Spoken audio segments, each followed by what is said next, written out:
शिव महापुराण में यह वर्णन नहीं है कि आप उनका चेहरा बनाए, मुख बनाए, अधर बनाए, नेत्र बनाए, शिखा बनाए।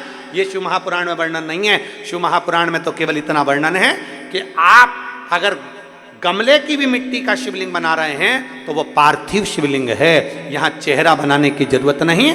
पार्थिव शिवलिंग का मतलब होता है जितनी मिट्टी को जोड़ा गया है, जितनी मिट्टी का संचय किया गया है, उसमें जितने जितने कण हैं, वो सारे कण जब इकट्ठे होते हैं तो मिट्टी में जितने कण होते हैं उतने कण के बराबर हमको शिवलिंग निर्माण का पुण्य फल प्राप्त हो जाता है।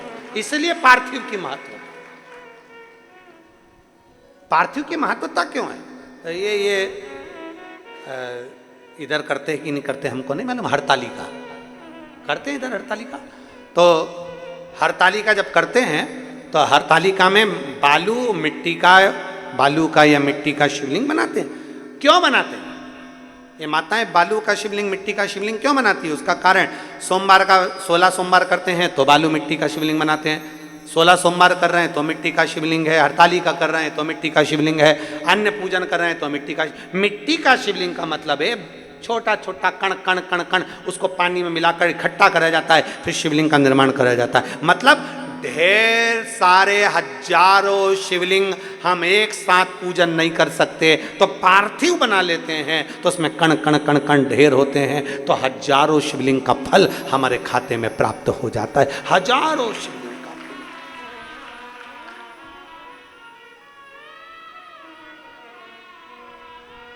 और बालू मिट्टी का बनाया भोलेनाथ, चढ़ाऊं लोटा जल भर के। बालू मिट्टी का बनाया भोलेनाथ, चढ़ाऊं लोटा जल भर के।